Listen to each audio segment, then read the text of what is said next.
Hey guys, this is Matthew with Disarm Harm. Reaching out to you today because I want to share a couple of the most important lessons that I have learned from my journeys through post-secondary. Sometimes the best lessons are the simplest, aren't they?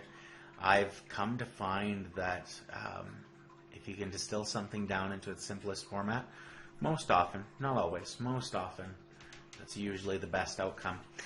One of the things that I'm going to be reviewing today was one of the best lessons I received late in the year. Actually, I only received this lesson about 4 weeks ago from a book called Writing Philosophy. It's a guide for Canadian students. Honestly, I've beat this thing up like it has been tortured, but it's really given me this amazing way to simply exegete anything, conversations, discussions, videos, those kinds of things. But more importantly, it's given me a really cool way to come up with discussion points that allow for that. So I'm going to share this knowledge with you guys, completely yours, free of charge. If you guys want to do a service to the authors, Vaughn and Scott McIntosh, then I encourage you to go and buy their book. It's a little bit dry, but I promise you, if you really want to learn how to write and argue effectively, it's an amazing tool. So arguments and attitudes, the basics of thinking critically. What I want to talk about is argument is a word, right? But I think argument's actually gotten a bad rap. An argument is simply nothing more than a conclusion backed up by claims, conclusions, premises, and that's, or premises, what's the plural on that? But I think argument as a word has gotten a really bad rap. There is a difference between an argument and an attitude, though, and that is the first thing that I want to bring to your guys' attention. So over on the left-hand side here, you'll notice we've got a simple argument, which has a conclusion backed up by 3 premises. And then you can have a complex argument, which is, premise, supporting premise, supporting premise, supporting premise, premise, supporting premise, premise, and then another premise with conclusions. This is a little bit more of a complex argument, and this is super important when you're assessing things like more complex philosophical texts or argumentative texts. And then there's attitudes, and this is what we typically see a lot on social media.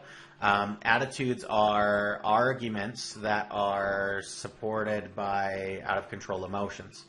And this is something that we have to really kind of get rid of if we're going to have an effective dialogue with one another without getting too worked up. Ultimately, I would argue that if you've allowed your emotions to interfere with your conviction, you are officially ineffective.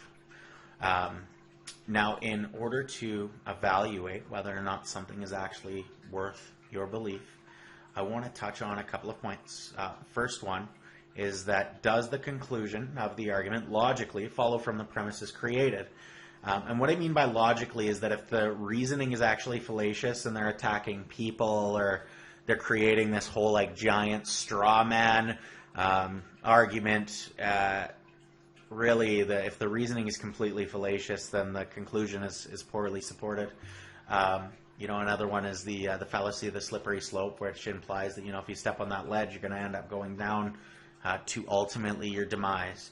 I just had a really cool discussion with, or a counter rebuttal video with a Christian conversion therapy individual, and the reality is in their argument they were using a lot of slippery slopes, and we have to pay attention to that when we're listening to people who present arguments. Sometimes people will present things in a way that incite a lot of emotion in us, and they really get our hearts going, right? They really get those emotions really drawing out. And because we agree with them emotionally, all of a sudden we're completely ignoring anything that they're actually saying in favor of what our own emotions are actually telling us. And step 2 from step 1 is, do you think the premises that are presented are true? If you agree with both of these, then I would argue that it's worthy of the acceptance of your belief. So what is the best way to understand what the author or person is trying to say? So if you really want to understand what somebody's trying to say, and this is a good strategy to use in intimate relationships, I don't always do that well, in arguments and debates and conversations, in critical texts. So I would suggest you start practicing maybe with, a philosophical text you have, or perhaps a non-fiction book that you have, something that really requires your attention, you have to paraphrase, right? Paraphrase, practice it, get good at it, try it with writing first, and then actively try to paraphrase in your day-to-day language. It's a little bit of a harder habit to pick up in your day-to-day conversation. But an example I use is a friend says, I really believe the Calgary Flames are going to win because they have Gaudreau, Lindholm, and Tkachuk there. To which I would say, you think Gaudreau, Lindholm, and Tkachuk are a cup-winning team? And your friend says, yes, I do. The thing is, you understand the premise of their argument, the argument, the conclusion. I believe the Calgary Flames are going to win the cup. The premise, because they have Gaudreau, Lindholm, and Tkachuk. So you understand what the person is trying to say. Ultimately, they feel heard, and you understand the premise. Do this in your writing, like I said, constantly and practically and slowly. Do this in your writing and really break down something that's valuable to you, a text that is really valuable to you, and examine if the premises are worthy of your beliefs.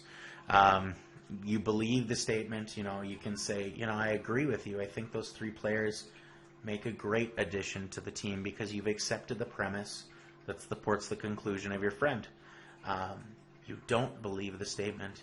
I think all 3 of those guys fall to pieces in the face of insert players' names here, and they really don't stand a chance. Now, if you disagree with them and the other person gets emotional with your disagreement, let them. That's their attitude. They've become ineffective in their ability to form a sound argument in order to influence the outcome of the beliefs of the people in the room. And like I said, do this with everything you read. If you are a person that is theological in nature, I don't care what your faith is, practice it with your Holy Scriptures, right? If you're really struggling with something inside of your life and you know the Scriptures are the text that do that, break it down, right? Go into and find the premises that the person who's teaching in your Scriptures is trying to bring up. Do it with YouTube videos. Listen carefully. Do it with posts online. More importantly, do it with everything I just told you. Gotcha. So here's my argument. Argument is word, has gotten a bad rap. We should redefine the argument. My first premise is there's a difference between an argument and an attitude. My second premise is that arguments and attitudes are arguments with emotions. Arguments are based on claims without emotion. My third premise is your emotions interfere with your argument, conviction, and your effectiveness. My fourth premise is you can argue better by paraphrasing. My fifth premise is once you paraphrase, decide if it's something that's worthy of your belief. My sixth premise is once you paraphrase, agree or disagree. Allow the other person to become emotional if need be. And my seventh premise is follow this process with everything you read, hear, or discuss. So my question is do you agree with all of my premises? And if you agree with all of my premises, ultimately, do you agree with the conclusion I've drawn from it? Take your time. Examine each one of these premises. I already broke it down for you. Examine each one of these premises and see if you agree or disagree. And without getting emotional, in the comment section below, subscribe, hit the like bell, the notification. Without getting emotional, attack the argument I posed above or agree with it and adopt it as a belief. I would argue that this is critical thinking. By the way, the whole statement, this is critical thinking, this is another claim that you can argue, by the way. Argue effectively. Talk to you soon.